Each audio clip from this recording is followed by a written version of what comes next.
Kita lanjutkan tema metode pengobatan nabawi ya, terapi nabawi. Yang ketiga adalah menggunakan air.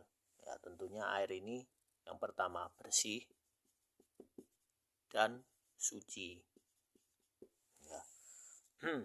Di kota-kota besar seperti Jakarta ya, kota-kota metropolitan, saya memeriksa beberapa airnya itu banyak yang tidak steril ya, atau terkontaminasi. Itu berpengaruh ketika kita mandi, ketika kita bersuci, itu berpengaruh. Jadi solusinya harus kita filter dulu ya, filter ya, supaya bersih dan suci harus kita filter. Kemudian terapi dengan air ini Anda bisa mandi ya, mandi sebelum subuh ya. Kemudian minum air yang dibacakan doa-doa ya, dibacakan surat Al-Fatihah ya, surat-surat ya, surat-surat dalam Al-Quran ya. Kemudian kita makan dan minum, sebelum makan dan minum harus berdoa ya, harus berdoa, bismillah baru makan, bismillah baru minum, seperti itu. Kenapa? Karena jin dan setan itu ikut makan dan minum ya. Ketika kita berdoa maka mereka tidak makan dan tidak minum. Kemudian yang keempat yaitu memusnahkan gambar dan patung ya. Karena gambar dan patung itu adalah alat untuk sihir, alat untuk setan itu mendekam di rumah ya, di rumah. Nah, lalu bagaimana dengan foto? Misalnya ada foto keluarga atau foto apalah ya, biasanya kan dipajang di rumah ya, di ruang tamu atau mana itu sebaiknya jangan diperlihatkan ya, disimpan aja di arsip ya, disimpan di arsip atau di tempat kamar khusus milik kita sendiri ya, yang tidak ada orang lain masuk.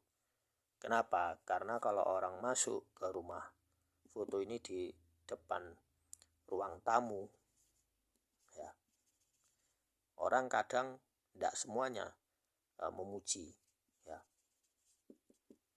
tapi ada orang yang hasad juga ya, atau menggunakan foto itu untuk metode sihirnya ya.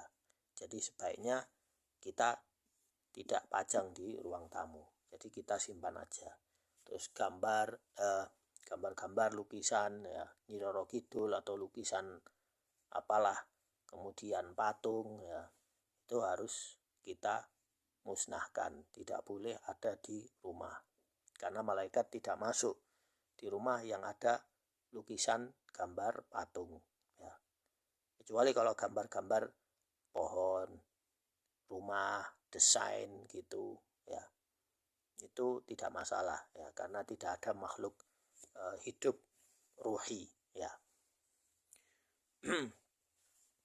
Itu ya metodenya. Kemudian ini berkaitan dengan kebiasaan ya, kebiasaan. Permasalahan anak muda zaman sekarang ini, mereka sibuk pada HP dan lain-lain, sehingga mereka habis waktunya pada hal-hal yang tidak berguna. Nah, manusia harus membuat agenda tiap hari ya, harus dijadwalkan bentuk jadwal apa kegiatannya, jam segini kegiatannya apa, jam segini kegiatannya apa. Itu harus dijadwalkan sebelum tidur.